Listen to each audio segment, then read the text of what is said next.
بهذا الجو البارد يحتاج لها جدر لبلبي عظيم، فد شي خرافي، يعني الشكل والطعم مالته نفس مالت السوق واطيب بعد، شي نظيف وكمية كلش وفيرة، ايش قد ما تريدون تاكلون باي وقت طلعوا من المجمدة وتاكلون من عنده. حمص نقعناه من الليل، يعني من هذا يكون الخشن يسموه البقري.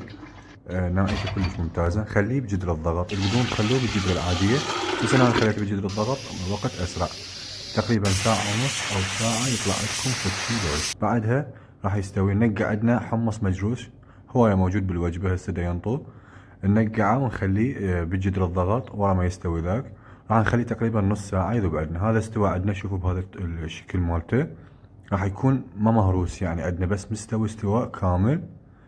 نريد نحافظ على شكل حباية الحمص تكون مستوي بس طعمها طيب. هنا أنا عندي انهرس ما يبين من عندها بس السائل الثخين مالت الحمص المجروش. بهذه الطريقة راح يكون عندنا.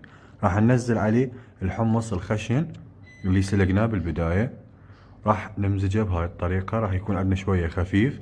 بعدها راح نخلي عليه الملح ونخلي ويا صبغة اللوزين شوية، راح ينطيها اللون المميز. هنا أنا عندنا خاشوقتين طحين، نذوبها بشوية مي وراح نضيفه على خليط اللبلبي، راح يعطينا قوام ثخين ويتماسك بين الحمص المجروش والحمص الكامل.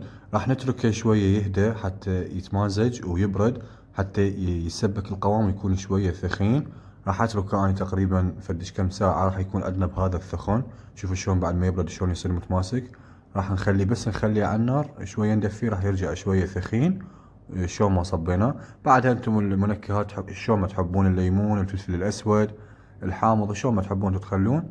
هذا المنكهات شيء ثانوي، بس احنا اهم شيء انطيناكم الوصفة الرئيسية، هي طريقة اللبلبي شلون يكون هيك شكله وقوامه مميز.